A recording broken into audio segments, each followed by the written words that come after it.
Vejamos alguns exercícios.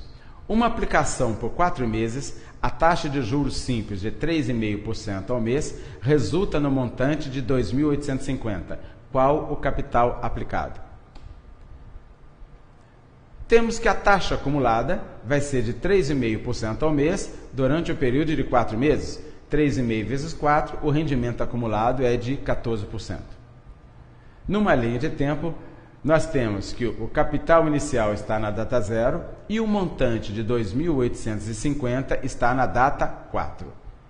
Entre o capital inicial e o montante final de 2.850 teve o acréscimo de 14%.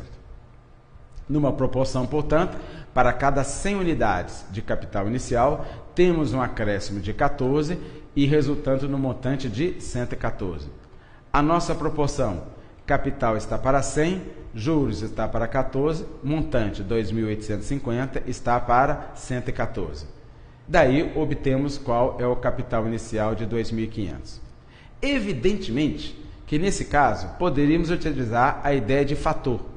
O capital inicial multiplicado por 1,14, que é o fator que acrescenta 14%, resulta em 2.850. Podemos usar a ideia de fator? Sim. Mas, para não confundir com a capitalização composta, vamos nos ater ao uso da proporção. Vejamos um outro problema. R$ 350 foram aplicados por 12 meses a juros simples, resultando em juros de 210. Qual a taxa mensal da aplicação? Vamos representar a situação numa linha de tempo, mas temos que a taxa acumulada não pode ser determinada. A taxa mensal da aplicação é a que devemos determinar. Representando a taxa acumulada I vezes T por 12I, nós temos na linha de tempo o capital inicial que está na data 0, o capital final, os juros de 210 e o capital final, 560, está na data 12. Esses são os valores fornecidos pelo problema. Temos que, para cada 100 unidades de capital inicial, nós temos o acréscimo 12I, esse 12I representando a taxa acumulada proporcional, e o montante 100 mais 12I. E temos a proporção. 350 está para 100, assim como 210 está para 12I, 560 está para 100 mais 12I. Essa proporção estabelece a relação entre capital, juros, montante, taxa e tempo. Tomamos as duas primeiras razões da proporção, temos que 12I vai ser 210 vezes 100 sobre 350. Portanto, 12I igual a 60% e temos a taxa mensal de 5% ao mês. Evidentemente que poderíamos determinar essa taxa mensal pela simples divisão de 210 por 350 e multiplicando por 100. Ou dividindo 560 por 350, já obteríamos o fator 1,60 e a taxa de 60%. Mas estamos enfatizando um padrão de resolução que é através do uso da proporção. Vejamos mais um exemplo. No regime simples, um capital aplicado por 10 meses produz um montante de 1.000 e, se aplicado por 12 meses, resulta no montante de 1.100. Qual o capital?